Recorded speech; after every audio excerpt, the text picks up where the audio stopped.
Hello again and welcome back to Some Climbing News. Just kind of doing this intro just because at this point. Let's get the show started.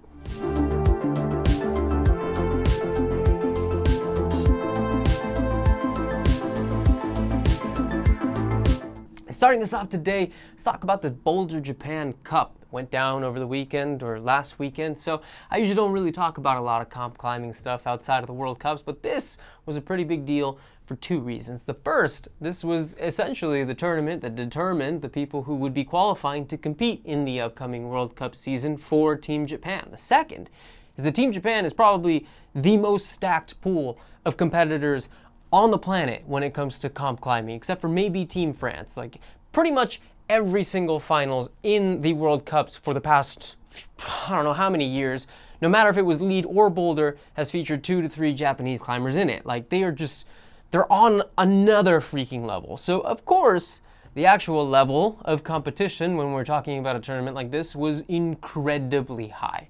Like it was basically like the same thing as watching a normal ass World Cup competition. Not that there's anything normal about a World Cup competition. So basically, the way to think about this tournament, as I said before, is as a qualification for next year's World Cup team. There were already 3 people selected for men and women based on their results in last year's season. So we were essentially just seeing who the other 3 would be who would be joining in for 2026. Now I'm going to share a link to the finals down below, also here, because why not? If you don't want to have anything spoiled for you, just skip ahead, go watch the comp, come back later, you know the drill. Spoilers from here on out. Also, fair warning, the comp is entirely in Japanese, so if you don't know any Japanese at all, like I do, might be a little rough to watch. Not knowing anything that the commentators are saying is tough.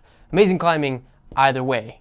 But anywho, so the 3 pre-selected competitors for next year were Sorato Anraku, Sota Amagasa, and Tomoe Narasaki. For the women, those were Mao Nakamura, Melody Sekikawa, and Anon Matsufuji, which means the likes of, for example, Miho Nonaka or even Meichi Narasaki would have to do really, really well in order to qualify for the World Cups next year. Honestly, it's an insane amount of pressure, especially when you take into consideration how ridiculously competitive this field really is. Like, I want to put something into context here, but freaking Sota Amagasa, who luckily was already pre-selected, that dude didn't manage to get past the qualifiers round. Like, it's insane. And if you want to qualify, you gotta be top 3.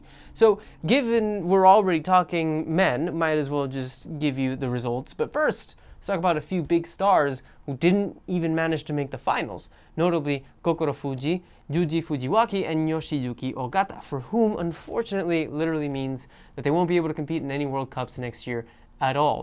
They're going to be very sorely missed. The finals, however, was won by Meichi Narasaki, who with that win secured his spot on the World Cup team. His brother Tomoe, who came in 2nd place but who was already pre-selected, and Sorato Anraku, who managed to snag himself a 3rd place medal. So World Cup team for the men next year will be composed of Sorato Anraku, Sota Amagasa, Tomoe, and his brother Meichi Narasaki, and then Keita Dohi and Rei Kawamata, who managed to come in 4th and 5th in the tournament finals, or in the cup finals, however you want to call it. For the women, slightly more predictable round in the finals. Futaba Ito managed to snag 1st place and a spot on the World Cup team, as did Miho Nonaka, who came in 2nd place, and then Melody Sekikawa, who, although already pre-selected, managed to get herself a bronze medal. This means the women's bouldering team for the World Cup season next year for Japan will be comprised of Mao Nakamura, Melody Sekikawa, Anon Matsufuji, Futaba Ito, Miho Nonaka, and Ai Mori, who managed to come in 5th overall in the tournament. Honestly, like I said, go watch the comp if you haven't, at least if anything, to check out all 4 boulders for both the men and the women. And of course, just massive congratulations to all the competitors who we will get to see in this year's World Cup season. It's going to be pretty freaking exciting stuff, man. It's going to be cool. Yanya's back. Hopefully Brooke will be back, and Natalia will be back. Everybody's going to be back. It's going to be cool. Next, so this is not that much of an important send, but it is one of those situations where the climbing nerd in me is about to come out, so freaking brace yourselves. Also, no offense to Clem Le Chaptois, who sent Story of Two Worlds. Like, you know, good for him, but it's also, it's a boulder we've seen get done time and time again by this point, so really nobody cares. I'm kidding. Honestly, sending ETV15 is becoming sort of commonplace, but it is still a pretty friggin' big deal. I'm proud of you, Clem. You should be proud of yourself. Story of Two Worlds is historic and awesome, and I'm about to talk about it for entirely too long. So, the reason I'm going to do that is because it's a boulder that's got A, a ton of kind of weird and funny history, and B, a name that we got to talk about because the story surrounding it is super freaking relevant to the climbing zeitgeist today, at least in my opinion. So, Story of Two Worlds. It's a boulder in Switzerland, literally the same boulder, like the same rock as Dreamtime, the world's first 8C V15. It was FA'd by Dave Graham back in 2005, January 9th at 3:43 p.m. Yeah, I know, precise, isn't it? I do my research here at Some Climbing News, okay? I'm awesome. Okay, I'll be honest here. Don't be too impressed I made up the time. The date, though, that's most probably correct, at least according to Dave Graham's 8a.nu, which, well, to be honest, as a source, kind of suffers from being Dave Graham's 8a.nu. So, is it reliable? I don't fucking know. 2005, that I can say for sure. Though it was January, so there's a chance even that's wrong. Point is, we suck at record keeping in the climbing world. You wouldn't believe the trouble I went to in order to find out who the first person to ever send Dreamtime using Iagnemma's beta was. That's a story for another time. Even more important point, you've probably heard this boulder, the Story of Two Worlds that is, has a ton of possible starts or grades to it. You wouldn't be wrong. The Story of Two Worlds is the 6th start to an 8B V13 called the Dagger. I mentioned Iagnemma earlier, and people seem to perk up whenever she comes up, so here I go mentioning her again. Iagnemma's done that boulder. Coulda, shoulda, woulda done story, but she didn't. Wish she had. I don't think she even really tried it. I don't honestly know if she did or didn't because, I wasn't there. Wish I was, but I wasn't, so oh well, what can you do? Such is life in the big city. Now, Story of Two Worlds also has a lower start called Story of Two Worlds Low. Aren't we a creative bunch? Which is just kind of, it's a hilarious boulder. I'm going to take the time to tell you about it because it's kind of funny, but it was put up by Daiko Yamada back in 2012 in what is probably one of the most legendary fuck yous to the climbing world in general. I mean, not really, I'm exaggerating a bit, but look, okay, so what happened was Dai climbed Story of Two Worlds back in 2010, but the validity of his ascent was immediately questioned when people gave him crap for his left hand being one move ahead of Dave's original starting position. Basically, dude started one move in, duh. So when Dai heard that, he came out and said, fuck this, fuck you guys, I'm going to Giuliano and I'm going to add a single move to the bottom of Dave's supposed original start, and you're all going to be a funny little footnote on my epic ass. Yes, that was a School of Rock reference. Try to keep up. So with that, Dai not only seemingly went full petty mode, but he also kind of ironically introduced the world to the poster boy of lazy setting, the bat hang sit start, or at least seemingly made it popular. And he also claimed his single move that he added to story made the whole thing V16 8C+, a full grade higher than the OG start. Also, he took 2 years to do it, and it was very quickly downgraded, as it probably should have been. And to make things even more hilarious, a little less than a year later, a video came out of Dave Graham FAing the problem and starting with his left hand in the exact same spot that Dai had originally started on when he was called out for starting wrong. So, all of this was just for nothing, and it could have absolutely been avoided. Though, yeah, look, I'm joking around and stuff. The Dai low start is pretty cool, in my opinion, also, and perhaps more importantly, Daiko Yamada is an absolute fucking legend. I'm just talking shit and exaggerating stuff for entertainment purposes, because, let's be real, looking back, it's just a funny boulder, man. Anyways, eventually an even lower start was added by Sean Rabitou called Story of Three Worlds. The way Sean does it is really freaking cool. Link right there if you want to check that out. Now that's enough of that. The real and more important reason why I'm talking about this boulder is because of the name. So when Dave Graham sent this thing, he gave a whole friggin' speech, as Dave is known to do, about the state of bouldering grades at the time. He called Story of Two Worlds the new standard for 8CV15, and he went out of his way to retroactively change the grades he had taken on a lot of his boulders on his 8a.nu scorecard when he did. His reasoning, essentially, that he believed, and I quote, I thought they were incorrect. They weren't consistent with my present views of how hard certain things seemed. Didn't make much sense to me. They were heavily influenced by what other climbers thought. I have posted what things feel like for me. It's my personal comparative analysis, my abstraction. So those new grades are just my grades, not the real grades, not the world grades. I don't want to offend anyone. Essentially, the story of two worlds. What Dave believed the grades of things were supposed to be and what the consensus seemingly arrived at by everybody else was.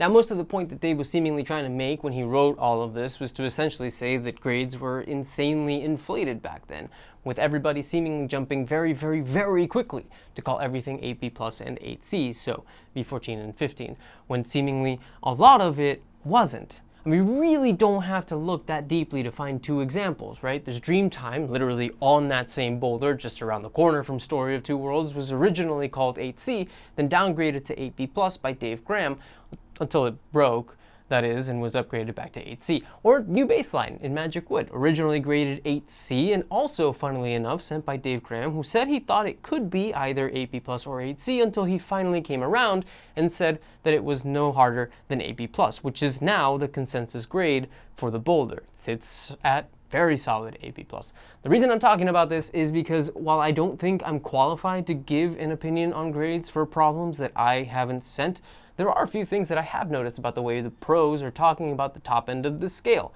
A lot of you guys might be immediately thinking about the last episode I made and my questions about the grade of Return of the Sleepwalker, which I think are pretty valid. It's valid to question why the grade seemingly hasn't changed when the stand has been consistently downgraded by its last ascensionists, when we know the holds have gotten better, and when we know that the beta for the sit and the stand has been almost completely optimized. We've seen a lot of the people who have sent recently talk about the grade with an almost hesitant sort of attitude. Zach Gala questioning the size of the range of 8C plus V16, Adam Shahar putting a big ass question mark in the YouTube title of his send footage, Nathan Williams not even commenting on the grade, actually even choosing to make it harder for himself on purpose, and even Daniel Woods literally stating that he wasn't even sure if the thing deserved to be called 9AV17 when he did the FA. The question is, why? Why not just friggin' say what we know people seem to be thinking? And I think the problem is that for whatever reason, people have decided that downgrades are an act of aggression. I mean, hell, if Dave was saying that he didn't want to offend anyone back in 2005 when social media was barely a thing, who the hell is going to want to poke that particular hornet nest in 2026? Do people remember the insane reaction that came out of Brooke Rabatu's downgrade of box therapy a few years back? If you don't remember, Katie Lamb sent box therapy, becoming the first woman to send 8C plus V16. Then Brooke shows up, does the problem super fast, posts that she thinks it's actually 8C V15, and people freaking lost their shit. People were out there saying Brooke was misogynistic, and that was like some of the nicer things that she was called. I heard some insults leveled at her that made me uncomfortable. Like me, dude. Every other word out of my mouth is the word fuck. And I was like, okay, maybe let's chill out here. And the thing is, Daniel Woods came out and said he thought it was V15 after. Sean came out and said he thought it was a 15 after. Even Drew Ruana said he was leaning more towards 15 when I slid into his DMs and asked him about it a while later. And Katie didn't take any of this as an act of aggression at all. She was fucking fine. If anything, probably more than a little surprised that people were white knighting the absolute ever-loving shit out of her like that. But, it's funny that the grade was immediately adjusted once one person had the balls, in this case very much metaphorically, thank you, Brooke, to be honest about the difficulty of that climb. Not to say that Katie wasn't honest, or that Daniel Woods wasn't honest, or that Drew wasn't honest. They just, I guess, weren't sure until someone came out and said the truth. And also, not to say that Katie was not, two things can be true at the same time. She can think that something is 8C plus for her, even if the consensus is different. That's totally fine. And that's the thing. Look, countless examples of this happening. Not to that extent, where people got weirdly violent, but still, you got the test piece crew getting crap for being just a tiny bit hesitant about the validity of Exodia's grade. You got Daniel Woods getting crap for his comment on that same video from test piece, where he mentioned that Nale's suggestion that burden was a 17 was a little bit out there.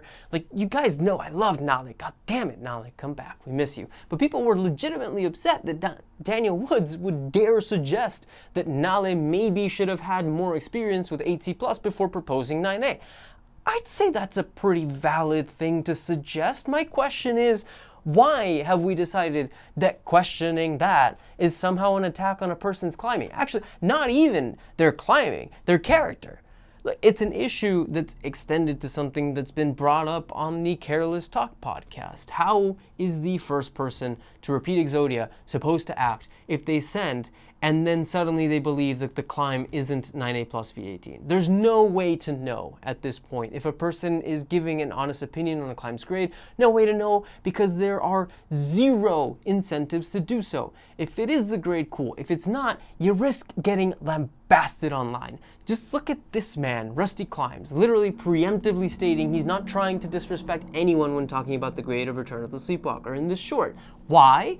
Because if he doesn't, people will pile on asking him why he's being an asshole when he's not being one. I don't know him. I don't know him. He could be a gigantic dickbag. Probably not. He seems like a nice guy, but Anyways, the point I'm trying to make is that we can't forget that the ability to give honest opinions on grades is an integral part of what makes them work. We know from the pros that no one really understands what the hell is going on at the top of the scale. We don't even really know if V17 9A even actually freaking exists beyond a shadow of a doubt, because no one's seemingly settled on how big the range of difficulty V15 and 16 are even supposed to have. What we need to understand and accept as a community is the fact that downgrades are not and should never be taken as personal slight against whoever the previous ascensionists were. That goes for you, that goes for me, the people who aren't climbing at that level, and that goes for the people who are climbing at that level too. Because otherwise we're never gonna figure out anything, and then what the fuck are we even doing here? Like, honestly, that even extends to every single boulder problem, like, ever. Anytime you climb something, you should be giving an opinion. You should be comparing your experiences with other boulders. You should be as honest as you possibly can be about how hard or easy something is and adding your thoughts to the overall consensus. If Exodia turns out to not be as hard as it was originally proposed to be by the next people to repeat it, they should absolutely downgrade it. And it should not in any way be taken as a reflection on Elias's character or his climbing. What we need, honestly, is for someone to pull a Dave Graham again, to literally say what he said after he sent the story. Again, I quote, "I think this is the hardest block yet, and I think it can change the malprogression we can see when we are seeing millions of AP plus and 8C blocks climbed everywhere. Now it's just about comparison. The big point is a revolution. Hell with the media, hell with 8A.NU, hell with climbing big numbers to keep yourself sponsored. Now it's time to climb the real numbers and really progress our sports. The story of Two Worlds proves that point." He called it the new standard for V15.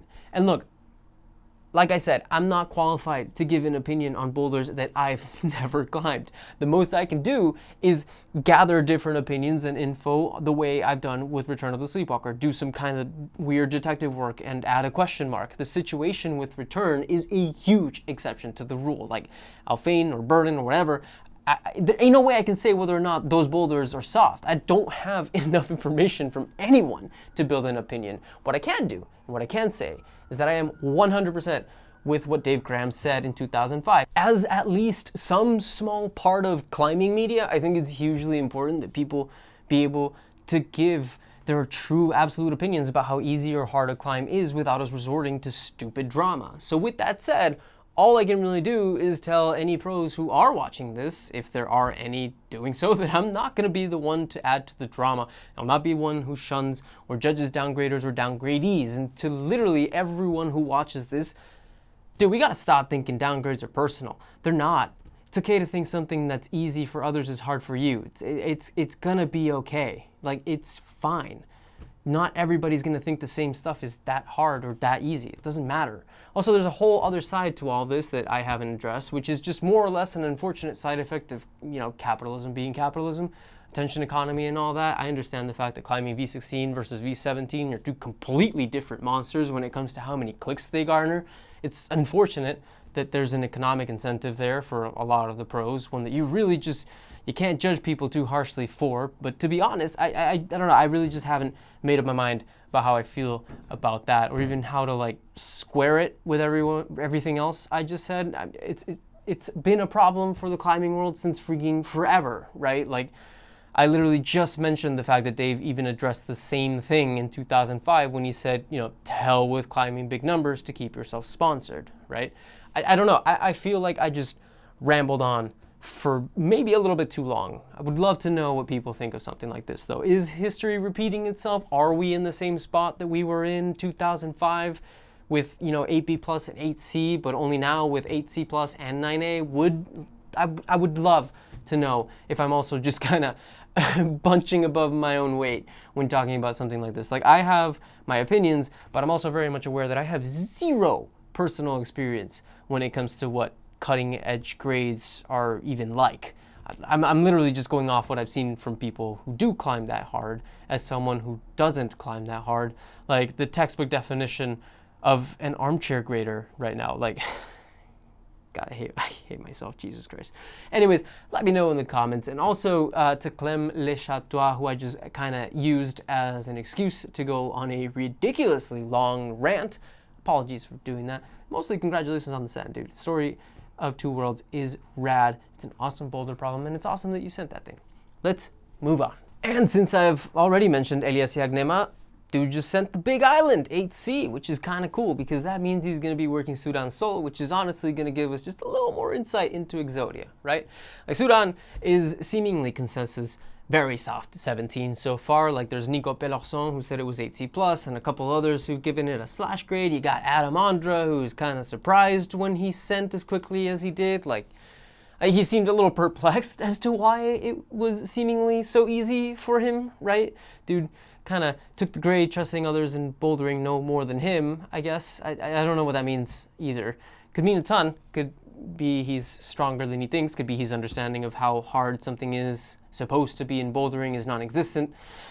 I don't know. Only Adam does. Point is, depending on how easily Elias does or doesn't do Sudan Sol, we're going to, at the very least, get a whole bunch of info and drama that we can use to speculate and backseat gossip about. You know, is that going to be actual useful and insightful information? Fuck no. Will using this as a way to gauge how hard Exodia really is, as someone who is metaphorically and literally sitting on a couch eating chips while watching people do stuff I will never ever in my wildest dreams be able to do, be fun? You bet your goddamn ass it will be fun. And yes, I know I just went on a rant about this very thing like not 30 seconds ago, but the point of what I was saying isn't so much that we shouldn't speculate on stuff, it's more that there's literally zero reason for there to be any negativity surrounding said speculation. And that speculation on a grade shouldn't ever be a reflection on a person's character. It should just occur in a vacuum. It's just speculation on a grade. That's it. But yeah, man, honestly, I really hope he does well on this thing, given how much speculation, I keep saying that word, there is surrounding the guy. It's a pretty ballsy move to publicly announce that you're going to be trying something at that grade. Hopefully he sends, hopefully he uses whatever he learns on it to inform his opinion of Exodia. Will it solidify the grade for him? Will it change his mind? How wild would it be for him to retroactively downgrade his own climb? Probably won't happen. But still, I don't think that's ever happened before. Be a pretty wild situation, wouldn't it? And as for the Big Island itself, he sent it pretty quickly, so that's really rad to see. Did it with a shorty beta too, which is also pretty freaking cool. So congratulations to Elias Iagnemma. Can't wait for him to send the full thing. I think that puts him like pretty close to Bozy in terms of 9As climbed, so pretty sick. Next, let's talk Giuliano Cameroni, delivering with another insanely cool riverbed boulder FA, this time a proposed 8C V15 he's calling Baby Shark. I mean, honestly, a couple of things first. It's good to see Jules is back again. He's been working a cool looking potential 8C plus project, which I really wish I had a picture of to show you guys, but yeah, I guess you can't have everything. It sucks to suck, I'm sorry. Anyways, this thing is sick. Baby Shark is, I mean, I can only imagine how ridiculously slick everything on this feels. Rivers tend to, you know, polish everything to hell, so I can only imagine everything on this boulder feels like absolute glass. I mean, he calls it marble, so yeah, anyone out there with marble countertops or whatever, just run your hand over them and see how much texture you get. Then let me know, and I'll act surprised when the answer is 0. This thing being as hard as Jules seems to believe, given how juggy all the holds kind of look, just points at the fact that this dude is likely climbing on like the equivalent of no-tex holds indoors. Shit's gotta be friggin' heinous. Jules is cool. Honestly, he's got some incredible vision when it comes to developing boulders. I think a lot of people don't realize that it takes a lot to figure out first descents. Like, a lot of boulders are incredibly cryptic by nature, so cleaning them and even realizing that they're possible takes a lot of skill. Not just skill, it takes a lot of, like, well, vision. I mean, yeah, it just it just does. I feel like I used up all my intellectual fuel on that story of Two Worlds rant, and I'm completely spent, and now I'm being stupid. So whatever. Hopefully someone understands what I'm trying to get at, and if you don't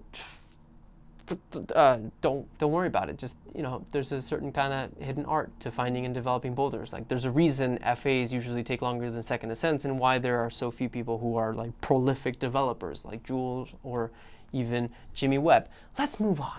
Next, lots of 8C V15 sends this week. We got Pietro Vidi showing the world that he's not just one of the most accomplished trad climbers out there, but a pretty freaking strong boulderer too.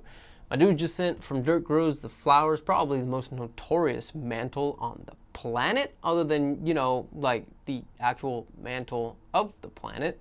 Love me a good homonym. But yeah, a ridiculously hard press on shit feet, the exact opposite of anything you would probably ever see in a gym, which honestly, I wish gyms would set more mantles. I know it's insanely difficult to do unless you have, you know, ridiculously large volumes or certain types of walls, but it's just a good thing to know how to do, and, you know, to be able to practice. The amount of times I've whiffed on a mantle outside because I just don't get to do it that often. I lost count.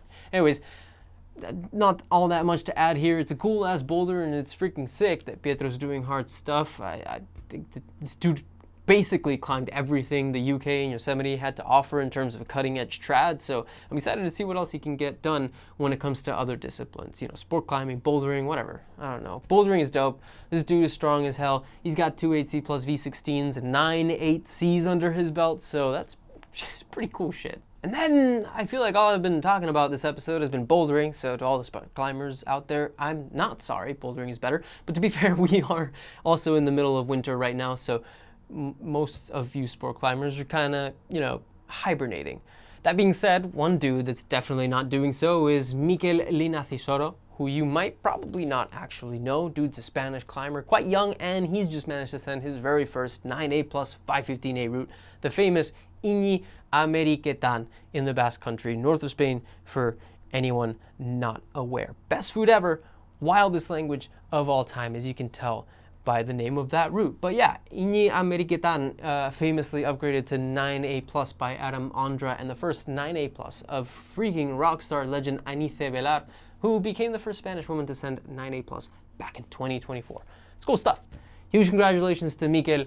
And yeah, man, links to all of his socials and good old stuff is in the description below, as always. And then just kind of a shout out, even though they absolutely don't fucking need one. Mellow's video featuring Keenan Takahashi sending The Dark Side just came out. It's awesome. Go watch it if you haven't. That boulder is incredible. And Keenan, I don't know what it is about that dude, but I freaking love seeing him send stuff. Like, there's always just absolute raw emotion coming out of him every single time. Like, you can really, really see how much this stuff actually means to him. Like, what was that boulder in Red Rock? I completely forgot what it's called. Oh my God. Jesus. Anyways, it's awesome to see him climb that stuff. Also, Tension just put out another Ass or Gas episode, literally did so right as I'm working on this video, so haven't had time to check it out, but it's always fun to see what boulders people have put up. So, link, description, yeah, and the Keenan boulder, oh man, what the hell? It was 8C back then, now it's 8B+, old Nale FA, oh God. In Red Rock, I don't remember. But hey, that was some climb, Kintsugi, that was it. That was some climbing news. thanks as always for watching. Thanks as always for subscribing, for liking, for your comments. I massively appreciate it. It keeps me motivated to keep these episodes coming. So huge thank you. Apologies that I was a day late, but it's going to be okay. I will see you guys on Monday. But until then, of course, and as always, go climb some stuff. Check out Keenan's Send of Kintsugi. He really nailed it.